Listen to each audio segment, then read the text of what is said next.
2 p.m., July 13th, 1985. Wembley Stadium is buzzing. 72,000 people wait for the next act.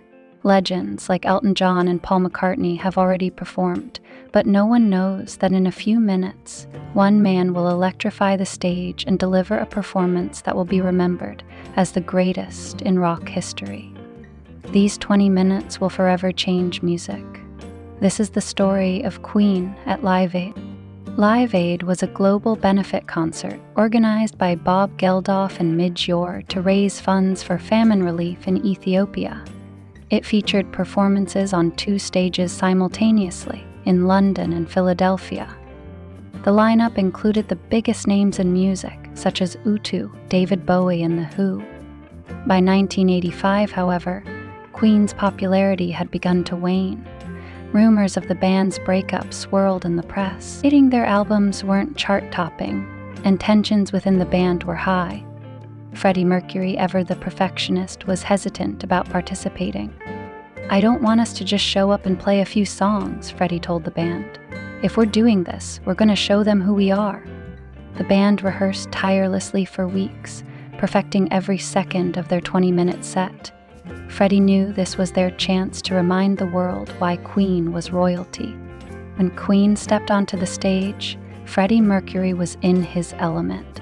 Dressed in tight white jeans and his iconic tank top, he exuded confidence.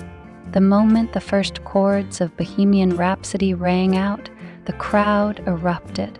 But it wasn't just the music. It was Freddie's command of the audience that made the performance legendary.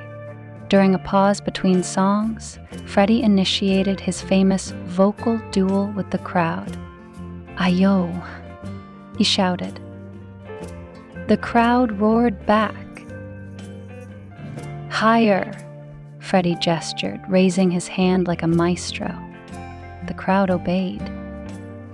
"I've never seen anyone control an audience like that," Brian May later reflected. Their setlist included 6 songs: Bohemian Rhapsody, Radio Gaga, Hammer to Fall, Crazy Little Thing Called Love, We Will Rock You, and We Are the Champions. Each song was a masterclass in showmanship. The peak came during Radio Gaga, when tens of thousands of fans clapped in unison above their heads, just as they had in the music video. It wasn't just a concert, it was an event. "I felt like we were one," Freddie said later. "Me, the stage, and that crazy sea of people." When Queen walked off stage, they were greeted with thunderous applause from the other performers. Elton John approached Freddie and exclaimed, "You just stole the show, darlin'." Freddie, flashing his signature wide grin, replied, "What did you expect, darlin'? It's me." Bob Geldof later admitted that Queen's performance was the highlight of Live Aid. "Freddie held the world in the palm of his hand," Geldof said. That day, over 1.9 billion people in 150 countries watched Live Aid. Queen's performance reignited their career and reminded the world of their brilliance. Critics dubbed them the kings of the concert.